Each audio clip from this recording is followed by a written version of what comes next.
Lingkungan Kebudayaan dan Tradisi Kementerian Kebudayaan Dr. Restu Gunawan MU, kemudian Bapak Direktur Pemberdayaan Pak Imade dan Bu Daneno setelah kembali, maka kami mengundang,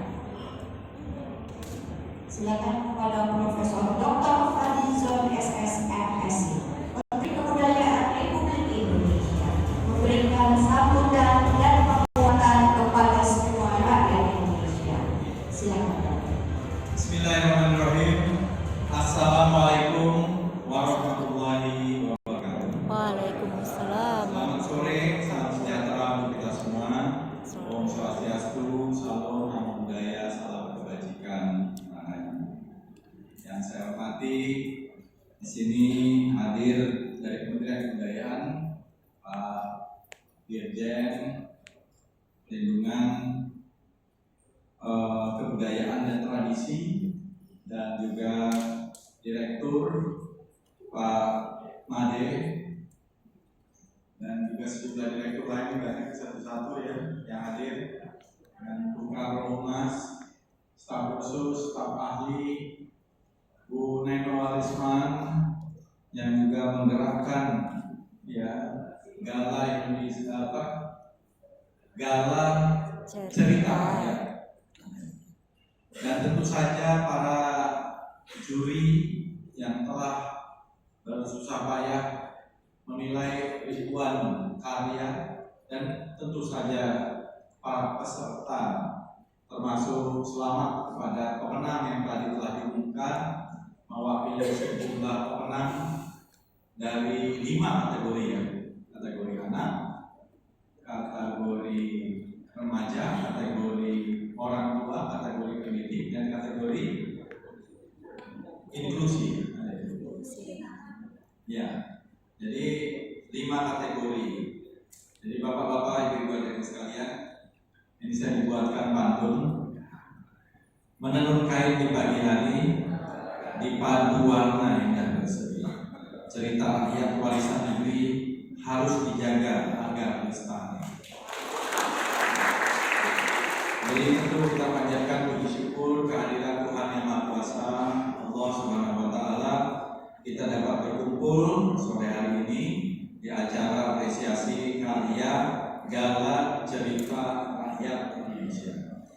Kegiatan ini adalah momentum untuk menghargai karya, merawat kegiatan identitas bangsa Indonesia, dan melestarikan tradisi lisan sebagai objek pemajuan kebudayaan. Jadi seringkali kebudayaan itu disalahpahami hanya sekedar kesenian, tapi ada 10 objek pemajuan kebudayaan: bahasa, tradisi lisan, ya, sastra, adat istiadat, ritus, manuskrip, pengetahuan tradisional, pangan lokal, adat istiadat, lalu tentu saja seni dengan beragam ekspresinya, film, musik, seni pertunjukan, sastra, seni rupa, ada lagi tradisi, ada juga seni kontemporer dan lain-lain. Jadi wilayah kebudayaan itu adalah wilayah yang sangat luas. Dan tradisi lisan ini adalah salah satu kekayaan budaya kita. Dari Sabang sampai Merauke, dari Miangas sampai Pulau Rote, kita diwarisi oleh nenek moyang dengan cerita-cerita lisan. Karena memang ada cerita-cerita yang diwariskan turun-temurun, dan ada cerita-cerita yang ditulis. Nah, lebih banyak saya yakin yang diturunkan secara lisan sebagai oral tradition ketimbang yang ditulis. Kelihatannya begitu. Yang ditulis itu karena keterbatasan medium untuk menulisnya. Kalau medium yang ditulisnya itu di batu, ya bertahan sampai sekarang. Dari abad keempat, ya, misalnya prasasti, atau ditulis di dalam prasasti logam, mungkin bertahan. Tapi kalau yang ditulisnya di atas medium kayu atau bambu, itu dalam ratusan tahun dia punah. Nah, salah satu kekayaan budaya kita ini dalam tradisi lisan, dan itu adalah cerita. Dan cerita ini menurut saya bagian dari warisan budaya yang kadang-kadang kurang tersentuh. Nah, dan ini yang menurut saya perlu kita hidupkan. Karena itulah saya minta dukungan dari para komunitas pendongeng, storyteller, cerita yang sudah menghidupkan cerita-cerita rakyat dan juga cerita-cerita budaya lainnya. Dan saya minta Bunda Neno Warisman untuk mengangku ini bersama juga rekan-rekan di Kementerian Kebudayaan. Mari kita mulai, dan kita mulai dengan gala cerita. Jadi ini barulah permulaan, ibaratnya kalau kita makan nih appetizer, ya, baru makanan pembuka, ya. Nah, kita ingin ini menjadi gerakan. Oleh karena itulah setelah ini harus ada cerita rakyat Indonesia. Dan gerakan cerita rakyat Indonesia supaya kita menghidupkan lagi storytelling. Saya punya pengalaman dulu tahun 90 bersama Kak West di Indonesia. Itu guru mentor saya waktu saya masih SMA di SMA 31. Dulu waktu di SMA 31 sebenarnya saya ketua kelompok ilmiah remaja. Kemudian juga saya suka dengan apresiasi sastra. Didatangkanlah oleh kepala sekolah guru apresiasi sastra, namanya Mas Wes, saya sebutnya Mas Wes. Nah, suruh datang siapa yang tertarik. Ternyata yang datang cuma saya sendirian. Ini true story. Nggak ada lagi kita bertemu, nggak ada, cuma saya sendirian. Akhirnya saya ngobrol berdua dengan Mas Wes. Akhirnya yang muridnya tetap ya saya sendiri. Baru kemudian saya mulai merekrut teman-teman. Baru kita membuat musikalisasi puisi ketika itu. Dan dari perkenalan saya dengan Mas Wes di tahun 87, 88, kemudian di tahun 90 menjelang ada Festival Istiqlal, kita juga membuat satu pertunjukan di Taman Ismail Marzuki, yaitu Syair Perahu karya Hamzah Fansuli. Waktu itu saya ikut menjadi bagian dari pemain teater Hamzah Fansuli di Festival Istiqlal, dan bersamaan dengan latihan-latihan yang sangat intensif ketika itu saya masih kelas 3 SMA ya, menjelang masuk kuliah, kita mendirikan sebuah yayasan namanya Yayasan Rumah Dongeng Indonesia. Nah, Yayasan Rumah Dongeng Indonesia itu ketuanya adalah Mas Wes, saya menjadi wakil ketua. Saya masih remaja lah, remaja beranjak dewasa, 19-20 tahun gitu. Dan kita mulai merintis kenapa dongeng ini penting. Dan ternyata memang dongeng itu sangat penting. Ya, saya tadi sedikit Google saja. Apa sih makna atau sumbangan dongeng di dalam mengaktifasi otak kita? Konon kita ini belum maksimum menggunakan otak kita. Meskipun kita ini otak kita ini 1300 atau 1400 cc, ya, kayak motor aja gitu ya. Tapi sesungguhnya masih belum maksimum, masih minimum kita menggunakan otak kita. Mungkin jangan-jangan masih utuh gitu ya. Nah, jadi salah satunya untuk mengaktifasi otak itu adalah asupan makanan fisik, mikronutrien. Itu udah pasti. Ibu-ibu yang hamil trimester pertama dan trimester kedua itu harus mendapatkan makanan yang bergizi, mikronutrien. Makanya sekarang nih BGN memulai langsung ke ibu-ibu hamil. Saya kira itu lebih tepat juga, karena jumlah ibu-ibu hamil ini 3 juta sampai 4 juta orang di Indonesia kalau tidak salah. Ya banyak. Karena kita nih penduduk kita nih jangan lupa sekarang ini 289 juta, bukan 270 juta lagi, 289 juta. Nah, mikronutrien itu harus masuk secara fisik. Nah, tetapi yang non fisiknya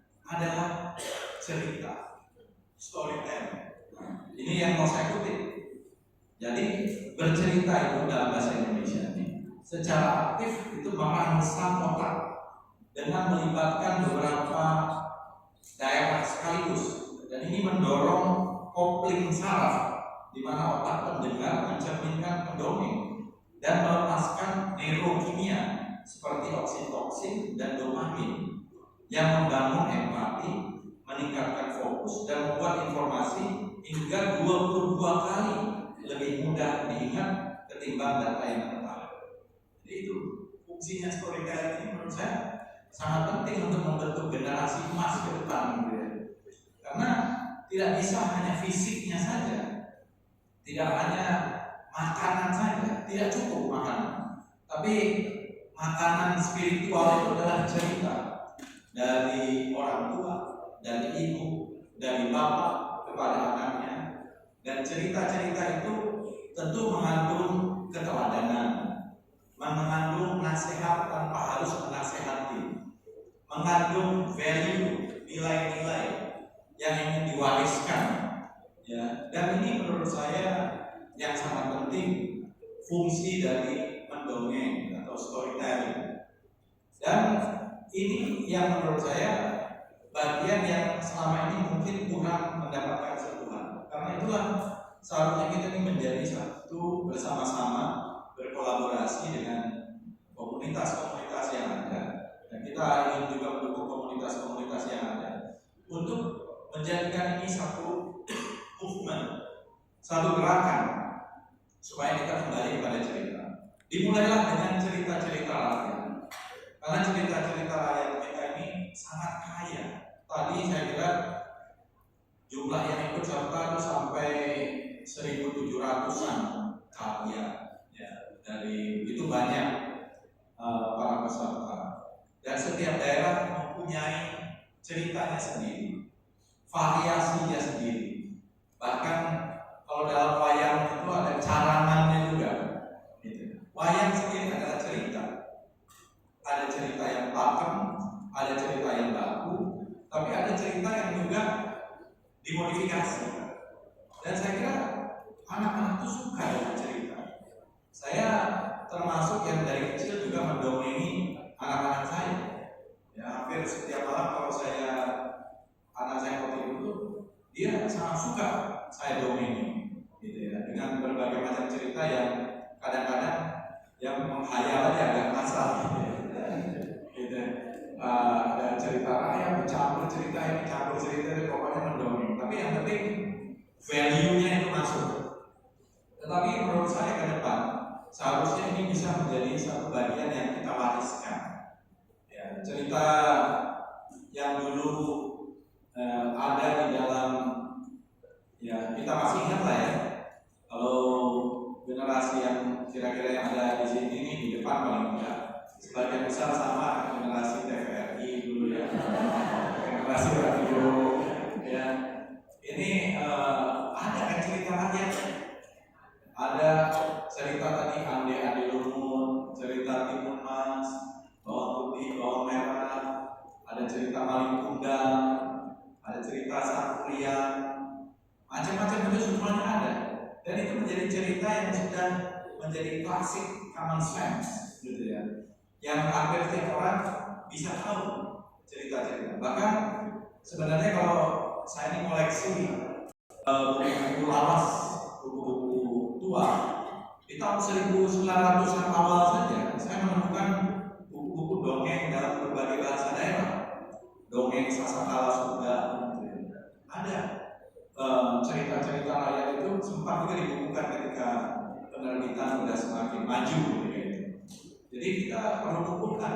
Pernah ada juga Sanggar Cerita, ya, yang mengeluarkan kaset-kaset sampai ratusan. Saya kumpulkan, kebetulan lumayan agak lengkap, ya, kaset-kaset Sanggar Cerita yang mungkin bisa direspon juga dari cerita-cerita itu. Dan tentu saja buku-buku cerita, baik yang ada dalam bentuk narasi maupun dalam bentuk komik, ya, komik-komik yang bergambar, yang di dalamnya juga tentu banyak cerita-cerita rakyat di situ.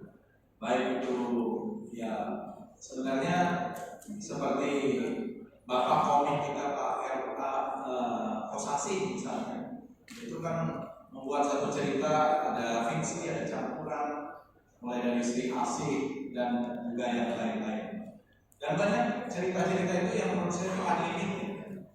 Tak kalahlah kita ini dari misalnya dongeng-dongeng dari barat. Saya waktu ke Denmark pernah ziarah makamnya H.C. Andersen.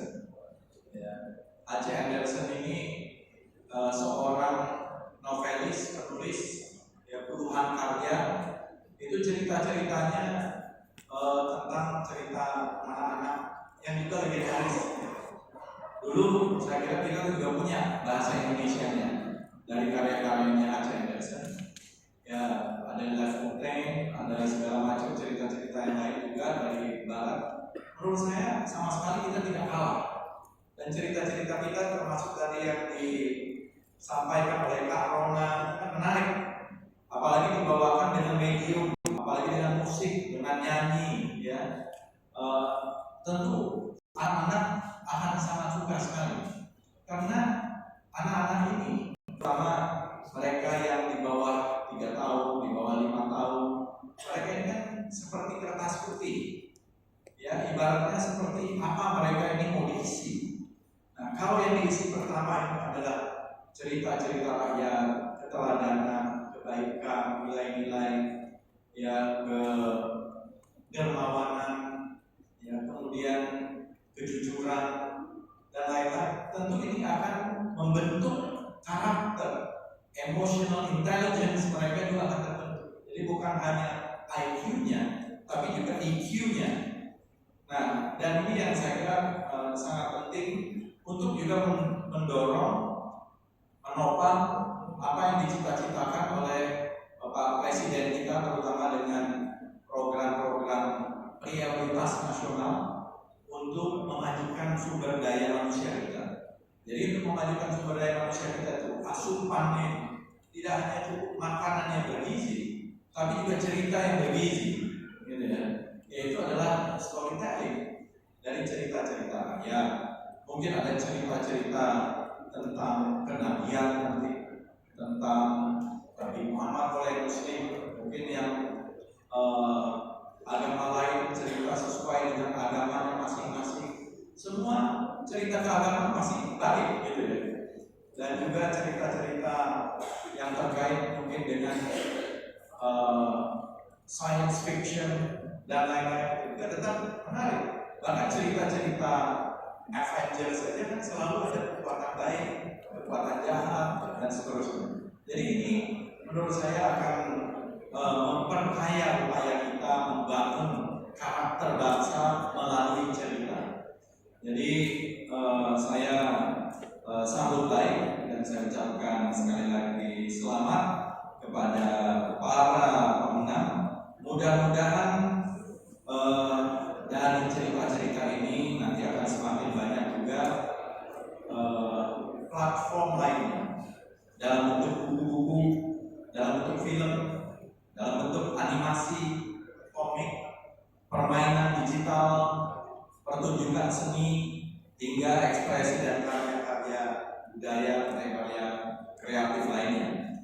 Dan kita juga berharap cerita-cerita ini tidak hanya berhenti di Nusantara. Jadi harus kita ekspor juga harusnya cerita-cerita rakyat kita ini. Jadi jangan tadi kenapa kita bisa tahu H.C. Andersen, ya karena diterjemahkan. Mungkin cerita-cerita rakyat kita kalau dikumpulkan, mungkin ada juga di dalam bahasa Inggrisnya, ya, sehingga lebih mudah dibaca oleh orang asing, sehingga mereka tahu kira-kira ekspresi budaya, ekspresi cerita kita, dan mungkin ini akan menginspirasi. Karena saya selalu mengutip di mana-mana ada perintah konstitusi kita pasal 32 ayat 1 Undang-Undang Dasar 1945, bunyinya adalah negara memajukan kebudayaan nasional Indonesia di tengah peradaban dunia dengan menjamin masyarakat dalam memelihara dan mengembangkan nilai-nilai Indonesia. Jadi negara memajukan kebudayaan nasional Indonesia di tengah peradaban dunia. Jadi cerita-cerita rakyat ini harus berkontribusi bagi peradaban dunia, karena cerita-cerita kita ini kaya Dan tidak salah, dari cerita-cerita rakyat dari Eropa, dari Amerika, dan dari negara-negara lain, tapi kurang diekspos, kurang visible, kurang kelihatan. Dan ini yang saya kira buat kita kurang dikenal, cerita-cerita itu kurang dikenal. Jadi bagaimana cerita rakyat ini juga harus mendunia. Ya, mungkin nanti diceritakan ada pendongeng-pendongeng Gen Z ini kan juga bahasa Inggrisnya hebat-hebat kan? Di dalam berbagai bahasa. Ada bahasa Inggris, bahasa Tionghoa, Tiongkok, bahasa Cina, Mandarin, atau di dalam bahasa Prancis atau bahasa yang lain nantinya hilirisasinya, hilirisasi.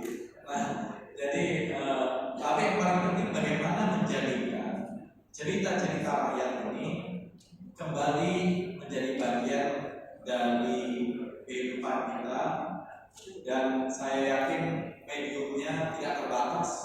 Sekarang ini ada platform media sosial, ada Instagram, ada YouTube, ada TikTok, ada X, ya. Dan juga tadi kan banyak yang ditampilkannya di media-media sosial itu menunjukkan kita juga memperkaya narasi, cerita, literasi, konten yang berbau cerita rakyat penting untuk kita lakukan. Jadi selamat sekali lagi, ini hanya permulaan, mudah-mudahan ke depan akan semakin besar dan menjadi gerakan. Terima kasih kepada panitia yang telah bekerja keras, juri yang bekerja keras, dan juga para peserta yang telah bergabung. Wassalamualaikum warahmatullahi wabarakatuh.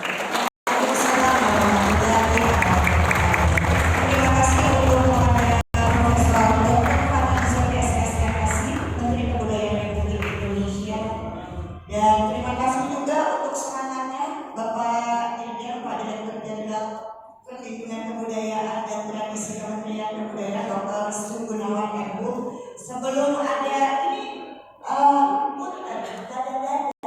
mereka mau didadahin Pak Menteri. Ya, Pak Dirjen juga didadahin. Bapak juga itu semua didadahin.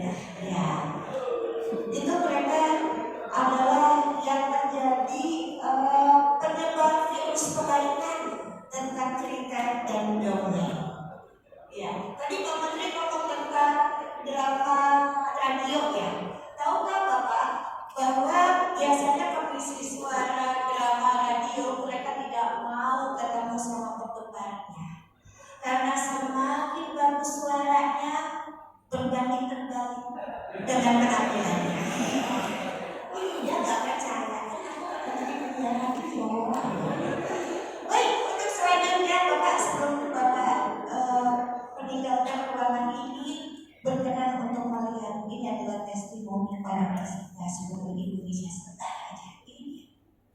Hai, saya Putri Hamidah dari Kota Tangerang. Hai, aku Rara dari Jawa Barat. Hai, aku anak Guru Negeri Sade Bedraka dari Provinsi Bali. Hai, saya Ayasa dari Jakarta. Hai, saya Atia asli dari Nanda dari Kota Malang. Hai, saya Ibu Lodi dari Kota Tulang Kabupaten Tegal. Hai, aku Melinda Rahmawati dari Provinsi Jawa Barat. Hai, aku Dede Herawati dari Provinsi Jambi. Hai, aku Lajiana Junisti Mariana dari Kuningan, Jawa Barat.